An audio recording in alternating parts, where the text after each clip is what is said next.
ఆ తేడా గురువులు తీరాలి. లేడీ గురువు అయితే బాగా తెలుసు. ఆడపిల్లలు నేర్పే కోలాటంలో ఒక రకమైన ఆడపిల్లల కోలాటంలో కనపడదు. ఆ పిల్లలకి యాక్ట్ చేయటానికి వీలుగా ఆ లయ కానీ అవన్నీ కూడా అవి సపరేట్గా ఉంటాయి. అది ఆడ మాస్టర్కి అయితేనే తెలుస్తాయి.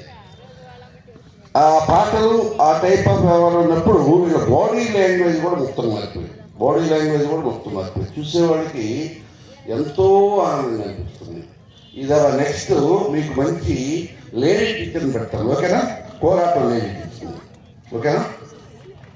ఓకే. వెంకటరెడ్డి గారు మీ స్పందన.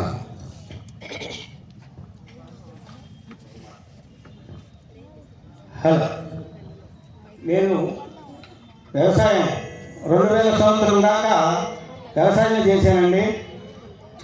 తర్వాత మా గ్రామంలో 2 గ్రూపులు ఉంటాయి చెక్క భజన. ఆ చెక్క భజనప్పుడు ఒక గండి కలిపోతే నువ్వు చిన్నపిల్లడివి, నేను తొక్కుతారు వద్దన్నాడు ఒక గురువు గారు. ఒక గురువు గారు ఏమో బ్రహ్మాండ చేస్తున్నాను అని చెప్పి ఒక గురువు గారు. అది అప్పుడే నేను దాదాపు 11 సంవత్సరాలు అప్పుడే స్టేజీ ఎక్కడం జరిగింది.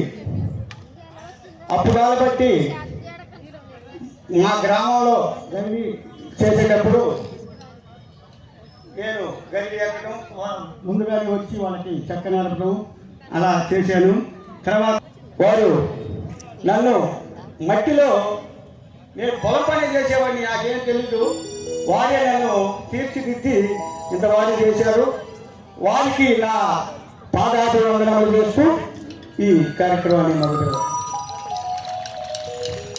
నెక్స్ట్ 7 గంటలకి ఈ వేదిక పైన ఇంద్రప్రస్థం ఉంటుంది. ఇంద్రప్రస్థం వరకు చెప్తూ ఉన్నాను. 7 గంటలు కరెక్ట్గా బిగిన్ చేయాలి. రెండవది పాండురంగం భజే, రెండవది సంగీత నృత్య రూపకం. చాలా గొప్ప బెంగళూరు నుంచి వచ్చారు. కరెక్ట్గా 8 గంటలకు అది బిగిన్ అవుతుంది. అందుకని ముందు ప్రేక్షకులందరూ కూడా నేను తెలియపరుస్తూ ఉన్నాను. పోతే ఈనాడు చర్చనీయాంశం ఒక అంశం మన బెజవాడ వెంకటరావు గారు ఈరోజు మీతోటి పాల్గొంటుకుంటారు. ఒక భక్తురాలు నా కళను గౌరవించి 100 రూపాయలు బహుకరించారు. వారిని వారి కుటుంబాన్ని శ్రీ వీరప్రతాప ఆంజనేయ స్వామి సదా కాపాడుగా కానీ మరి కోరుతున్నాను. అందరికీ నమస్కారం. ఈ 16 రోజులు రోజు ఒక అంశం మీద, సమాజాన్ని పట్టి పీడిస్తున్నటువంటి రుగ్మతల మీద ప్రజా చైతన్యం కోసం డిబేట్ జరుగుతుంది. ఈ కోలాట కార్యక్రమం అయిపోయిన తర్వాత 15 నిమిషాల పాటు నిన్న బాగా పార్టిసిపేట్ చేశారు. ఒంగోలులో యాచకులు లేని ఒంగోలును చూడాలి అనే దాని మీద గొప్ప డిబేట్ జరిగింది నిన్న. యాచక రహిత ఒంగోలు బాగా పార్టిసిపేట్ చేశారు. కొంతమంది వాళ్ళ స్పందన కూడా తెలియజేశారు. ఈరోజు కార్యక్రమం వచ్చేసి అన్నం పరబ్రహ్మ స్వరూపం. అన్నాన్ని మనం ఎంత వృధా చేస్తున్నాం, వృధాని అరికట్టాలంటే ఏం చేయాలి, మనమంతా ఈరోజు ఒక ప్రతిజ్ఞ తీసుకొని ముందుకు వెళ్ళాలి అనేది అంశం. 16 రోజులు 16 అంశాల మీద ఒక ప్రజా చైతన్యానికి ఒక డిబేట్ జరుగుతుంది. మీకు తెలుసు, ఇప్పటి వరకు ఈ జానపద కళల్ని, దాదాపుగా అంతరించిపోతున్న జానపద కళల్ని ఒక జీవం పోస్తున్నారు హరిబాబు గారు. మనస్ఫూర్తిగా మీ అందరినీ అభినందించమని కోరుతున్నా. అలాగే మీ అందరినీ కూడా అభినందించాలి. ఎందుకంటే ఈ కళల్ని ఆదరించడానికి ఇంతమంది వస్తున్నందుకు మీ అందరినీ కూడా అభినందిస్తూ ఈరోజు అంశం మీద ఫుడ్ వేస్టేజ్ మీద భారతదేశంలో 59,000 మెట్రిక్ టన్నుల ఫుడ్ తయారవుతుందమ్మా ఫంక్షన్స్లో. అది ఓణీల ఫంక్షన్ అయినా, పంచల ఫంక్షన్ అయినా, పెళ్ళిళ్ళైనా, ఏ కార్యక్రమం అయినా. దాంట్లో దాదాపుగా 39% ఫుడ్ మనం వేస్ట్ చేస్తున్నాం. వేస్టేజ్ అనే దాని మీద, ఎందుకంటే వాళ్ళ సంస్థ తీసిన డేటాలో ఈ దేశంలో 19 కోట్ల మంది ఒక్క పూట భోజనంతో బ్రతుకుతున్నారు. రెండో పూట భోజనం తినడానికి లేక. ఇది నగ్న సత్యం. అలాంటి పేదలు కూడా ఈ దేశంలో ఉన్నారు. అలాగే డెలివరీ కాకముందు కానీ, డెలివరీ అయిన వెంటనే కానీ 16 లక్షల మంది పిల్లలు తల్లికి పౌష్టికాహారం లేక, ఒకసారి చూడండి, పౌష్టికాహారం లేక చనిపోతున్నారు బిడ్డలు. ఇలాంటి పరిస్థితుల్లో ఈ సమాజంలో ఫుడ్ వేస్టేజ్ని ఎలా అనే దాని మీద ఇవాళ డిబేట్ 10 నిమిషాలు. మీరు దీని మీద ఈ వేస్టేజ్ని ఎలా అరికట్టవచ్చో పబ్లిక్ నుంచే స్పందన కావాలి. మరి ఎవరో లేచి దీని గురించి మాట్లాడితే ఒక ప్రతిజ్ఞలాగా మనం వెళ్ళిపోవాలి. మనం వెళ్ళే లోపు నెక్స్ట్ మా ఇంట్లో జరిగే అయితే ఇప్పుడు బసవరాజు గారి మాట ఇప్పుడే విన్నాం. ఆయన ఆశయాలు నెరవేరలేదు ఇప్పుడు కూడా. రైతు అట్లాగే ఉన్నాడు అని వెళ్ళిపోయి ఉన్నాడు. చెప్తాను కదా, మా తమ్ముడు గుర్తొస్తాను నాకు భోజనం చేసేప్పుడు. బతికి వేస్ట్ అయితే వాడు వచ్చిన ఆహారం అంతా ఇదైపోతుంది. నేను చిన్నప్పుడు నేను కూడా వదిలేసిన వాడిని నాకు గుర్తుంది కొద్దిగా. ఒక్కొక్క వడ్లపు గింజని ఎట్లా ఏది రైతు ఎంత శ్రమ పడతారో నాకు గుర్తున్నది. కాబట్టి భోజనం చేసేప్పుడు ప్రతి ఒక్కరు కూడా దాన్ని వేస్ట్ చేయకుండా, వృధా చేయకుండా తినడానికి ప్రయత్నిస్తుంది. థ్యాంక్ యూ అండి. ఇంకా ఎవరైనా దీని గురించి?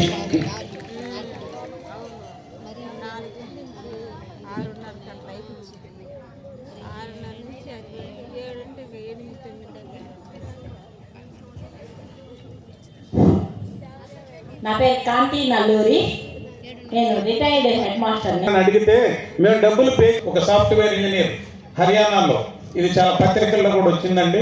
ఇంకెవరన్నా దీని గురించి స్పందించేవాళ్ళు ఉంటే చెప్పండి. ఫుడ్ వేస్టేజ్ గురించి ఏం చేస్తే మనం ఫంక్షన్స్లో తగ్గించవచ్చు. ఇంకా ఎవరన్నా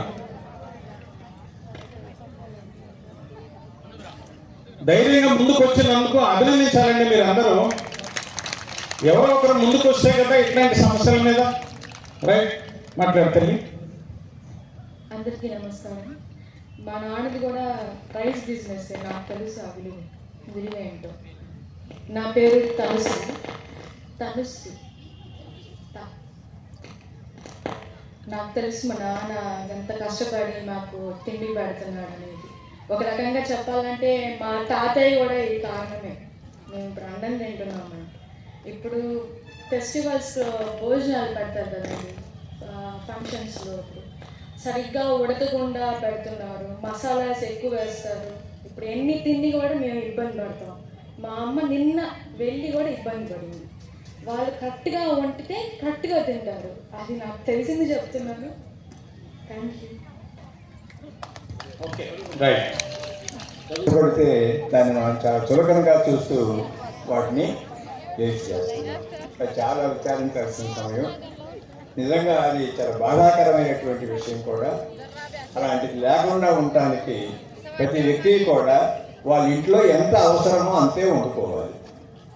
ఎంతమంది మనుషులు ఉంటే ఆ రోజు ఎంతమంది తింటారో అంతవరకు మాత్రమే వండుకోవాలి. వండినటువంటి దాన్ని ఒకవేళ మిగిలితే ఎవరికైనా ఇవ్వచ్చు, లేదంటే సాయంకాలం తినచ్చు, ఏం కాదు. మేము చిన్నప్పుడైతే సద్దన్నం పెట్టేవాళ్ళు. రాత్రి కూడా మిగిలిపోయిన దాన్ని ఉంచి పొద్దున్నే సద్దన్నాన్ని పెట్టేవాళ్ళు. సద్దన్నం చాలా శరీరానికి చాలా శ్రేష్టము అని చెప్పి ఆయుర్వేద వాళ్ళు చెబుతూ ఉంటారు. ఆ అన్నం తినట్టు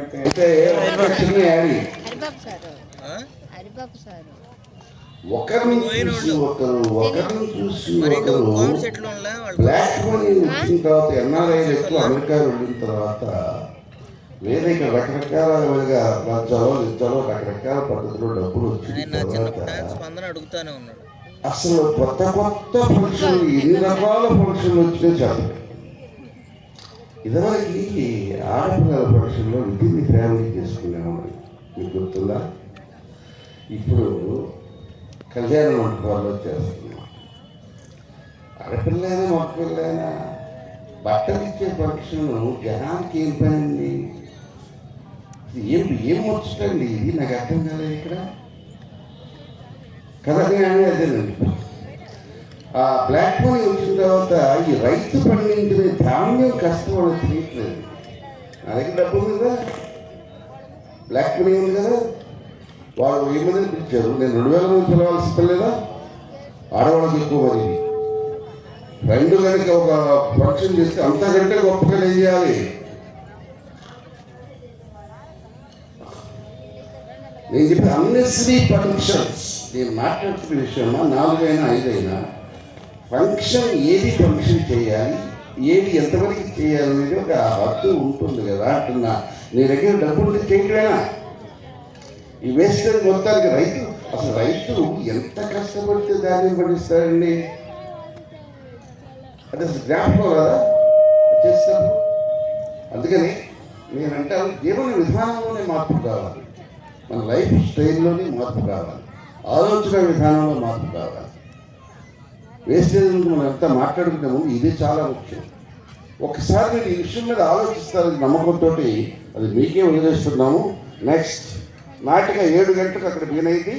ఈ కోలాటం ముందు వరకు పారితోషికము నమ్మంటూ రండి. వెంకటరావు గారు, నాగబాయి రాజేంద్ర గారు, బాలకృష్ణ గారు, ప్లీజ్ కమా. మా లేదమ్మా లేచి వస్తుంది, కూర్చోండి. అతనికి మోకాళ్ళ మీద ఒక బ్యాచ్, కింద ఒక బ్యాచ్, కూర్చోండి.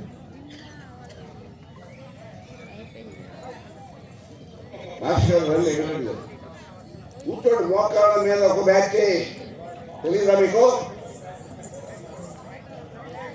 కోటేశ్వర గారు కూర్చోబెట్టి ఇంకా వెనక్కి రావాలి, వాళ్ళ ఫోటో కట్టి వస్తారు.